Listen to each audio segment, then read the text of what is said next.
Are assholes born assholes, or is there a significant event that changes them? What's their villain story? Where does it all begin? Sometimes it's hard to imagine that someone so despicable once was a good person. Today on rLounge, we don't give them the benefit of the doubt. Up first, is money the root of all evil? Entitled great aunt goes berserk with her sudden greed for money, alienates the whole family, and disappears.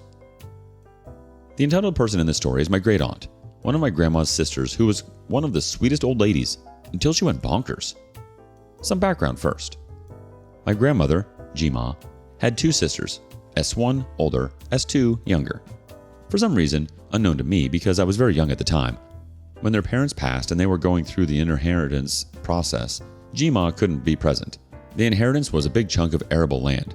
They all agreed that my G-Ma should say that she gives up on it and that S1 and S2 would share it on paper, but in reality, all three of them would share it equally, 1/3 for each. Now this arrangement was only verbal, and yes, I know, this was a very bad mistake. Many years later, S1 needed some money and she decided to sell her part of the land. She talked with G-Ma and S2 and she sold her half and gave G-Ma her part of the money, which G-Ma totally agreed.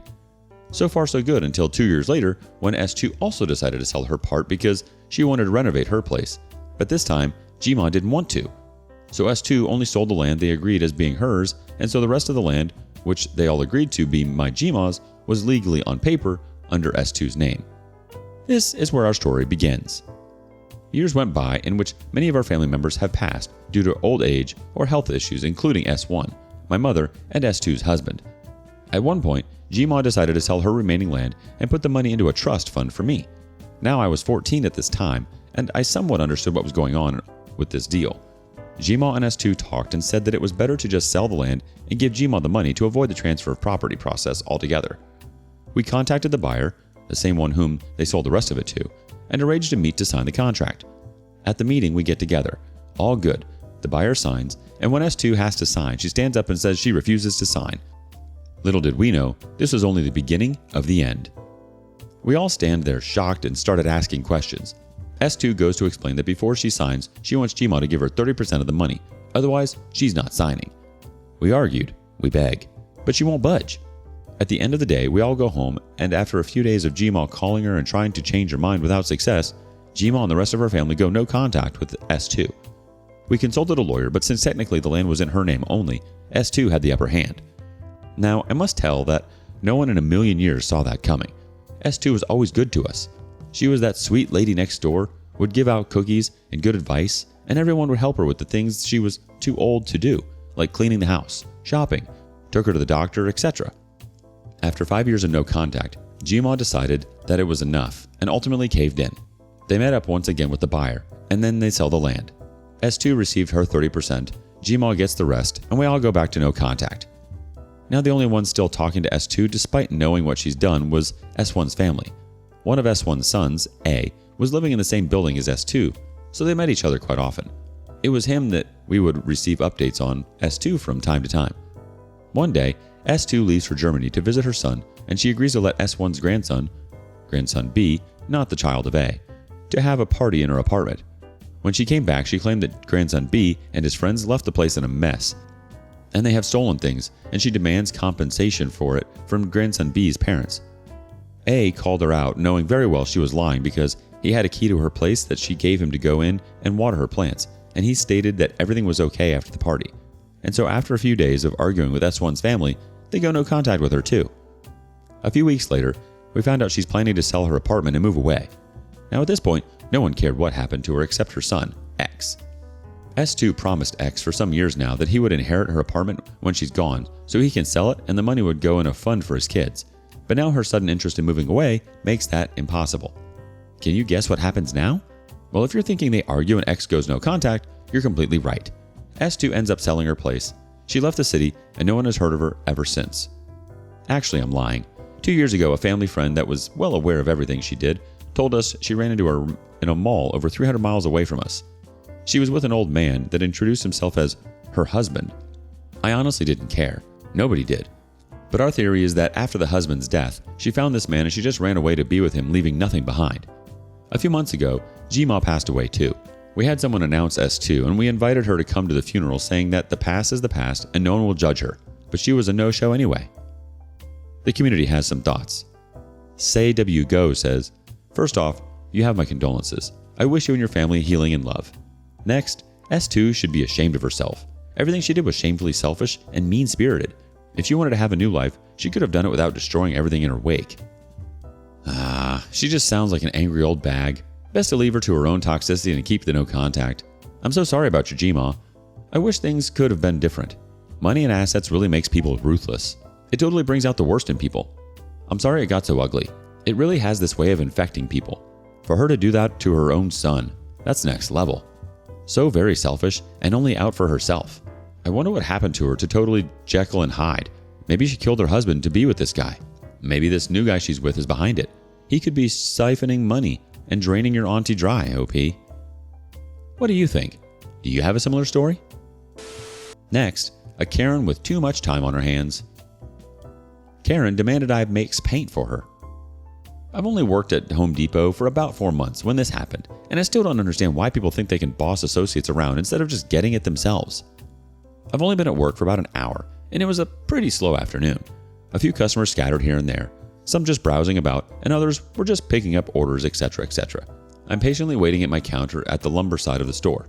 This was just before we swapped to self-checkout registers, reading a booklet that my supervisor had every cashier read and sign off on monthly, when suddenly a paint lid gets dropped on my countertop, and I whip my head to see this middle-aged Karen standing there looking at me with her phone out and texting away. So I say to her in a professional tone, "I'm sorry, but the paint desk is down on the other end of the store, over towards..." "I know, but I'm in a hurry. Go get it for me." "I'm sorry, but I don't work at the paint desk and I'm not supposed to leave my register unattended." Karen looks over her phone and says, "But I've seen you run the paint desk before, and I know it's you, because you just mixed my paint the other day, and I need more. Now go get it done for me." "I'm sorry, but you must have me mistaken for someone else, because I don't have any paint mixing experience and I've never run the paint desk before." "But every other time I've come here, the cashier always goes and gets my paint for me." "Well, I'm not that cashier, and I don't know what paint mixture you want." "Well, that's why I brought the lid. Just take it and run it through the machine and get me my paint." I'm starting to feel a broken record. I've already told you I don't have the paint experience and that I'm a cashier, not the paint associate, nor is this the paint desk. I'm sure the paint desk associate can easily mix it for you if you go and speak to them yourself. Karen gives me a condescending wave and says, Yeah, just go and get me my paint. I'm in a hurry and can't stand around like you people." I'm starting to get slightly annoyed and say again this more firmly but still professional. "Ma'am, this isn't the paint desk and I'm not supposed to leave my cash register unattended. Either you go to the paint desk yourself or you can leave." Karen, clearly upset that I spoke against her. "I said I'm in a hurry and I need my paint right now." In a slow, loud way, like it would make me go get her paint for her. "I've told you already, I'm not going, and you can go to the paint desk yourself." Karen is now glaring daggers at me and says to me, "I don't like the tone you're using on me. Maybe I should report you to corporate for refusing me service." "I'm not refusing you service. I'm telling you that I can't provide you what you want because I have no experience in that department." Right then, a ProDesk associate happened to walk by, and Karen turns to her demanding to know if she's the manager because I was disrespecting her as well as refusing to provide her proper customer service. "I'm not the manager, but I can assist you." "Finally, someone who can actually do their job. I need paint, and this asinine kid," I was in my mid-20s, "refuses to go and mix my paint for me when I've seen her mix paint for me many times before." "Well, if you need paint mixed, you can easily get it yourself, not stand here at the lumber register and demand we do it for you." Karen just throws her hands up in the air with frustration and walks away yelling, "Nobody in this store knows how to do their freaking job. Why hire workers if they just want to stand around and be on their phones only?" ProDesk Man and myself were dumbfounded by Karen's outburst, but we didn't follow her out. Instead, ProDesk took the lid and tossed it because it's not our job to mix the paint for her. Besides, that small dot on the lid might have helped the paint desk tell what paint Karen needed, but it wasn't going to help me with anything. There was a time where I wanted to mix paint, but after I just asked a paint desk coworker about it, I changed my mind and stuck with cashiering instead. Edit. A manager did walk by when Karen was standing at my register berating me to mix her paint for her, but he didn't acknowledge Karen and strolled by past, faking to be in a hurry. But then again, managers at that store barely respond when you really need them the most. Instead, they took their sweet, sweet time coming up, then claimed that they were being stopped by other customers or were busy and ignored my request. The community responds, first, Bingo the Viking. Go get my paint. The paint desk, picks up lid, is over there. Yeets the lid across the store. 333HE says, somehow, how can I help you? Translates to, I'm your servant, in some people's mushy little minds. I'd have directed her to landscaping, and when she confusedly asked why, so you can kick rocks, you nutbag. Can't believe this is true, chimes in. She should have brought the brand name and number of the color on the can. With her cell, she could have taken a pic of that. She didn't need to bring the lid. The lid has no info on it. I wanted more of the same kind of paint not long ago. They didn't have that color anymore, but since I had a can with the info, they were still able to duplicate it. It could be typed in. It was in the computer, but couldn't find it when searching for it without the exact info. I went to the paint department and they were so nice, so helpful. Karen obviously does not know how hardware stores work. Maybe there needs to be a class in school. How to shop in big box store, in hardware store, in pet store, etc. Yikes, OP. I'm sorry. I honestly don't know where people get off. In the time that she was arguing with you, she could have gone to the desk and her paint could have been made. Or leave and come back another day. There's no reason for people to talk to others like that. I would have told her where to stick the paint lid and quit. What a horrific, toxic work environment, especially when the managers don't step in. Yuck. Tell us your customer service experience. Lastly, some people just get in their own dang way. Was I wrong for exposing my sister-in-law for her lies about me? I, female 30, and my husband, 33 male, have been married for 10 years and together for 12. During that time, we have dealt with my husband's estranged father, who had battled alcoholism and other health issues, who often vented about his problematic sister, my husband's aunt. This specific aunt had tormented the entire family, including our husbands and our shared mother-in-law, and everyone has cut communication with this aunt. For example, this problematic aunt was recently found guilty of forging a signature on their grandfather's deathbed for the entire inheritance. Over the last 12 years, we've tried to help his father, who was mostly unresponsive and avoidant, but the relationship remained strained and he passed away this past summer. My husband and I planned the funeral with the help of my husband's aunts and uncles on his dad's side, excluding the problematic aunt. My sister-in-law and brother-in-law opted out of helping plan the funeral because they said it was too painful and stressful to handle. We understood, but we were greatly frustrated by my sister-in-law when she began adding unnecessary stress by collaborating with the problematic aunt. We tried to include my brother-in-law even after she said not to, because we felt it was the right thing to do, and she called us to tell us that if we continued, it would affect his health.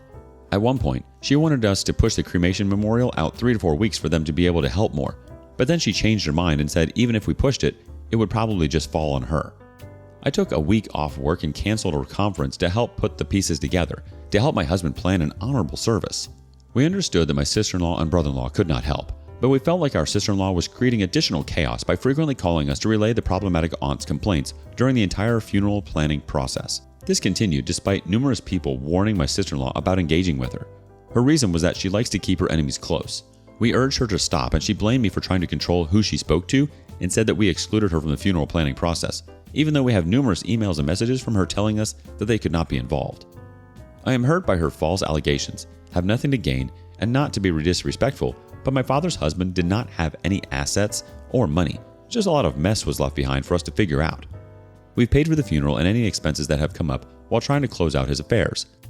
It has been 6 months since, and I've initiated multiple heart-to-hearts to resolve our issues, foster a genuine friendship, and beg to be involved in my 2-year-old nephew's life, but she's only ever reached out when she needed me to help with her business. Recently, she invited us to her Friendsgiving dinner, but we were out of the country for 2 weeks and asked to come over a few days later. She changed her mind and said we now had to wait 2 to 3 weeks because she had too much going on to get sick by us. We were not sick, even though she and her husband are anti-vaxxers and got others sick. I had been telling her about our vacation plans for months, but she says she didn't know we were out of the country. She refused to let us see our nephew, even with a negative test, and instead of addressing the issue, she made further false allegations about not including them in the funeral planning. We felt like she was punishing us because we could not attend her Friendsgiving dinner. The most hurtful thing to us is she said that my brother-in-law felt the same way as her. I told her to reach out to the family to confirm the truth and that I was no longer going to allow her to continue to this narrative. Instead, she reached out to them to tell them I was treating her poorly. My husband was devastated and tried reaching out to his brother, with no response. I sent the proof to my brother-in-law to show him the truth about her telling us not to include them, and he did not respond to my messages. My husband saw him in person a week later, and my brother-in-law said he didn't want to get in trouble and shut down my husband's attempt to talk about it. My sister-in-law is suddenly reaching out to family members that have also asked to spend time with my nephew, including my mother-in-law and father-in-law, my husband's stepdad, to allow them to see her son more. They are so happy about the increased engagement, although they know it has something to do with what is going on. I got a call from my mother-in-law yesterday that the family is going to put their head in the sand for self-perseverance. No one, besides my husband, that witnessed it happen will say to my brother-in-law or sister-in-law that what she's claiming is not true and that it's wrong. I fear that she's going to continue to punish me by withholding an opportunity for a relationship with my nephew.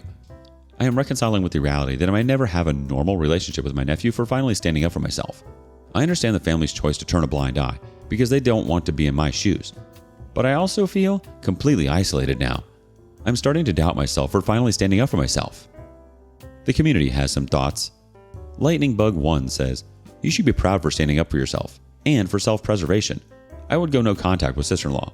Life is too short to deal with that." Wraith101 says, "Never wrong to expose someone for defamatory statements made against you. People like that often have a habit of doing it and will continue until they are forced to pay the consequences for it. They'll try to make you feel wrong for doing the right thing, but that's just what narcissists do. Stick to what's right."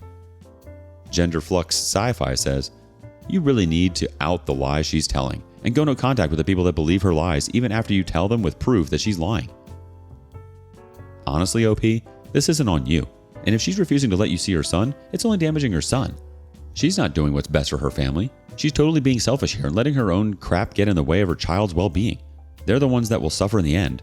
That's so sad. I'm sorry, OP. What are your thoughts? And thank you for joining us today on rLounge. Before you go, be sure to like and subscribe and hit that notification bell. If you have something you want to say regarding today's content, share that with us in the comments below.